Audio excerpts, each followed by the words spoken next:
ವಿದ್ಯಾರ್ಥಿಗಳು ತಮ್ಮೆಲ್ಲರಿಗೂ ವಿದ್ಯಾಮಂದಿರ ಯೂಟ್ಯೂಬ್ ಚಾನಲ್ಗೆ ಸ್ವಾಗತ.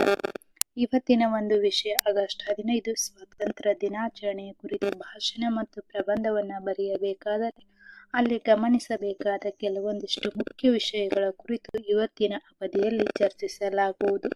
ಈ ಚಾನಲ್ ಅನ್ನು ನೀವು ಮೊದಲ ಬಾರಿಗೆ ವೀಕ್ಷಣೆ ಮಾಡುತ್ತಿದ್ದರೆ ಸಬ್ಸ್ಕ್ರೈಬ್ ಮಾಡಿ, ಲೈಕ್ ಮಾಡಿ, ಶೇರ್ ಮಾಡಿ. ನೀವು ಸಬ್ಸ್ಕ್ರೈಬ್ ಮಾಡೋದ್ರಿಂದ ನಮ್ಮ ಪ್ರತಿಯೊಂದು ವಿಡಿಯೋದ ನೋಟಿಫಿಕೇಶನ್ಗಳನ್ನು ನೀವು ತಕ್ಷಣ ಪಡೆಯಬಹುದು. ನಮ್ಮ ದೇಶಕ್ಕೆ 1947 ಆಗಸ್ಟ್ 15ರಂದು ದೇಶಕ್ಕೆ ಸ್ವಾತಂತ್ರ್ಯ ಸಿಕ್ಕಿತು. ಅದರ ಸವಿ ನೆನಪಿಗಾಗಿ ನಾವು ಸ್ವತಂತ್ರ ದಿನಾಚರಣೆಯನ್ನು ಆಚರಿಸುತ್ತೇವೆ.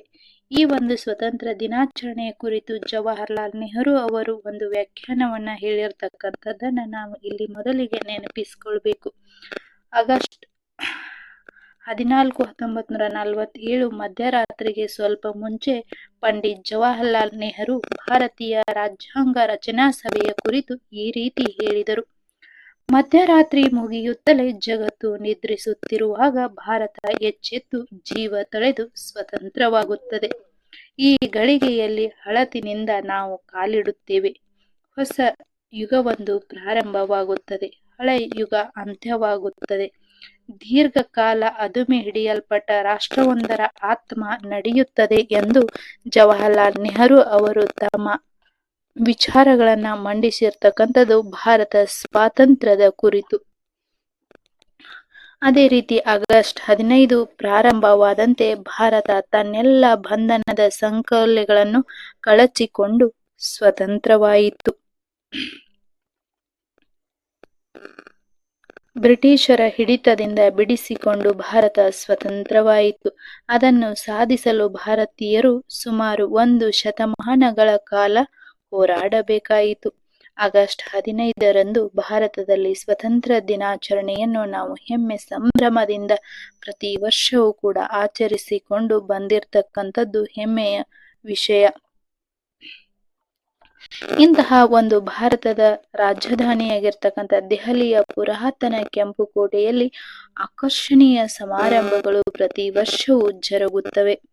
ಪ್ರಧಾನಮಂತ್ರಿಯವರು ಆಗಸ್ಟ್ 15ರಂದು ಬೆಳಿಗ್ಗೆ ಕೆಂಪು ಕೋಟೆಯ ಮೇಲೆ ಧ್ವಜಾರೋಹಣ ಮಾಡುತ್ತಾರೆ ಮತ್ತು ಕೆಂಪು ಕೋಟೆಯ ವಿಶಾಲ ಮೈದಾನದಲ್ಲಿ ಅವರು ಸಾವಿರಾರು ಸಂಖ್ಯೆಯಲ್ಲಿ ನೆರೆದಿರುವ ಜನರನ್ನು ಉದ್ದೇಶಿಸಿ ಮಾತನಾಡುತ್ತಾರೆ. ಆನಂತರ ಮೆರವಣಿಗೆ, ಕವಾಯತ್ ಇತ್ಯಾದಿ ಕಾರ್ಯಕ್ರಮಗಳು ನಡೆಯುತ್ತವೆ. ಈ ದಿನ ರಾಷ್ಟ್ರದ ಎಲ್ಲೆಡೆ ರಾಷ್ಟ್ರಧ್ವಜವನ್ನು ಹಾರಿಸಲಾಗುತ್ತದೆ. ಧ್ವಜ ವಂದನೆ ನಡೆಯುತ್ತದೆ. ಕ್ರೀಡೆ, ಸಾಹಿತ್ಯ, ಸಾಂಸ್ಕೃತಿಕ ಕಾರ್ಯಕ್ರಮಗಳು ಜರುಗುತ್ತವೆ. ಶಾಲಾ ಮಕ್ಕಳು, ವಿದ್ಯಾರ್ಥಿನಿಯರು, ನಾಗರಿಕರು ಈ ಸಮಾರಂಭದಲ್ಲಿ ಉತ್ಸಾಹದಿಂದ ಭಾಗವಹಿಸುತ್ತಾರೆ. ಸಿಹಿ ವಿತರಣೆಯೂ ಕೂಡ ಇರುತ್ತದೆ. ಅದೇ ರೀತಿ ವಿದೇಶದಲ್ಲಿರುವ ಭಾರತೀಯ ರಾಯಭಾರಿ ಕಚೇರಿಗಳಲ್ಲಿಯೂ ಸಹ ಸ್ವತಂತ್ರ ದಿನಾಚರಣೆಯನ್ನು ಆಚರಿಸಲಾಗುತ್ತದೆ. ಇನ್ನು ಒಂದು ವಿಶೇಷವೆಂದರೆ ನಮ್ಮ ರಾಷ್ಟ್ರಧ್ವಜದ ವಿನ್ಯಾಸ ಅಂಥೇಳಿ ಗುರುತಿಸ್ತೀವಿ. ಭಾರತವು ತ್ರಿವರ್ಣ ವರ್ಣ ರಂಜಿತ ರಾಷ್ಟ್ರಧ್ವಜವನ್ನು 1947 ಜುಲೈ 22ರಂದು ನಮ್ಮ ರಾಜ್ಯಾಂಗ ರಚನಾ ಸಭೆ ಅಂಗೀಕರಿಸಿತು. ಅಂದರೆ ಸಂವಿಧಾನ ರಚನಾ ಸಭೆ ಅಂಗೀಕರಿಸಿರ್ತಕ್ಕಂಥದ್ದು 1947 ಜುಲೈ 22ರಂದು. ಈ ಒಂದು ತ್ರಿವರ್ಣ ಧ್ವಜವು ಕೇಸರಿ, ಬಿಳಿ, ಹಸಿರು ಬಣ್ಣಗಳಿರುವ ರಾಷ್ಟ್ರಧ್ವಜದ ಒಳಪಟ್ಟಿ ಬಿಳಿ ಪಟ್ಟಿಯ ನಡುವೆ ಕಡು ನೀಲಿ ಬಣ್ಣದ ಅಶೋಕ ಚಕ್ರವಿದೆ. ಭಾರತದ ರಾಷ್ಟ್ರಧ್ವಜಕ್ಕೆ ಉಪಯೋಗಿಸುವ ರಾಷ್ಟ್ರಧ್ವಜವನ್ನು ತಯಾರಿಸಲು ಉಪಯೋಗಿಸುವ ಬಟ್ಟೆ ಹತ್ತಿ ಅಥವಾ ಖಾದಿ, ಕೈಯಿಂದ ತಯಾರಿಸಿದ ಉಣ್ಣೆ, ರೇಷ್ಮೆ ಬಟ್ಟೆಯದಾಗಿರಬೇಕು. ಇದರ ಅಗಲ 2 ಅಡಿ × 3 ಅಡಿ. ಧ್ವಜದ ಅಗಲ ಮತ್ತು ಉದ್ದದ ಪ್ರಮಾಣ. ಧ್ವಜ ಹಾರಿಸುವಾಗ ಕೇಸರಿ ಬಣ್ಣ ಸದಾ ಮೇಲ್ಭಾಗದಲ್ಲಿರಬೇಕು. ಸ್ವಾತಂತ್ರ್ಯ ದಿನ, ಗಣರಾಜ್ಯ ದಿನ, ಗಾಂಧಿ ಜಯಂತಿ ಮುಂತಾದ ರಾಷ್ಟ್ರೀಯ ದಿನಗಳಲ್ಲಿ ರಾಷ್ಟ್ರಧ್ವಜವನ್ನು ಹಾರಿಸುತ್ತಾರೆ. ಇನ್ನು ಕೇಸರಿ ಬಣ್ಣವು ತ್ಯಾಗವನ್ನು ಪ್ರತಿನಿಧಿಸುತ್ತದೆ. ಬಿಳಿ ಬಣ್ಣ ಸತ್ಯ ಮತ್ತು ಶಾಂತಿಯನ್ನು ಪ್ರತಿನಿಧಿಸುತ್ತದೆ. ಹಸಿರು ಬಣ್ಣ ಭರವಸೆ ಮತ್ತು ಶೌರ್ಯಗಳನ್ನು ಪ್ರತಿನಿಧಿಸುತ್ತದೆ. ಅಶೋಕ ಚಕ್ರವನ್ನು ಬಿಳಿ ಪಟ್ಟಿಯಲ್ಲಿ ಸೇರಿಸಲಾಗಿದೆ.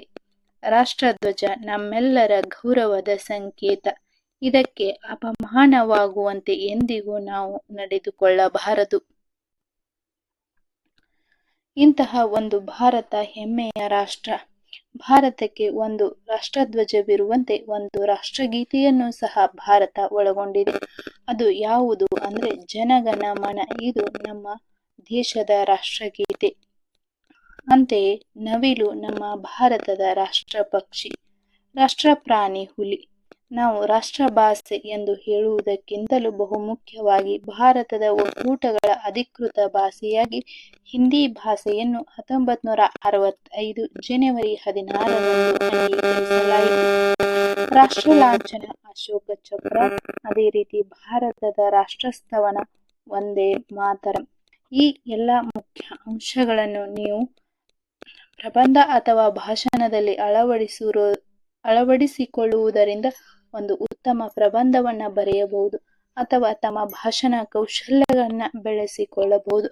ಮತ್ತೊಂದಿಷ್ಟು ಮಾಹಿತಿಯೊಂದಿಗೆ ಮುಂದಿನ ಒಂದು ವಿಡಿಯೋದಲ್ಲಿ ಭೇಟಿಯಾಗೋಣ. ಧನ್ಯವಾದಗಳು.